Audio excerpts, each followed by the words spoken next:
Au premier coup d'œil, on pourrait penser que tout est prêt pour les concurrents du Vendée Globe. Et pourtant, chaque jour, 4 bateaux sont passés au crible par une petite dizaine d'experts de la Fédération française de voile.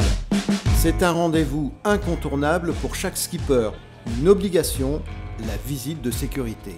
Bonjour. Aujourd'hui, Banque Populaire, skippé par Armel Lecléache. Ça va bien? Ouais, toi? Ouais, super. Tu vas bien? La sécurité, ça fait partie du...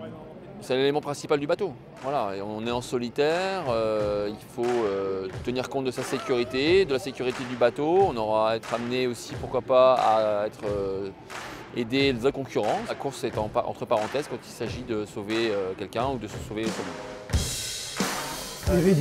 Iridium table à carte. Après, on aura l'iridium du front de mer qu'on va faire ensemble.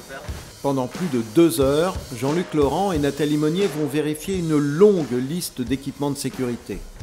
Ils doivent identifier leurs emplacements exacts, mais aussi tester le bon fonctionnement, quel que soit l'endroit du bateau.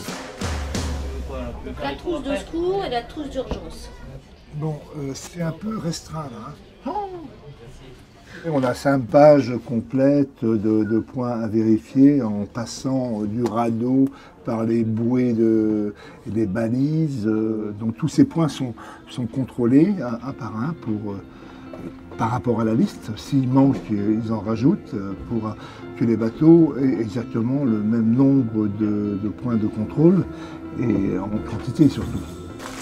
Alors, ici, donc là, on a la fluoricine, on a la perche. La visite de sécurité est d'autant plus importante qu'en cas de manquement, le comité de course et le jury pourraient interdire à un concurrent de prendre le départ. Et maintenant, on a la chance d'avoir des moyens à bord qui sont efficaces. On a de moins en moins d'accidents. On se rend compte que sur les dernières éditions du Vendée Globe, ça s'est plutôt bien passé.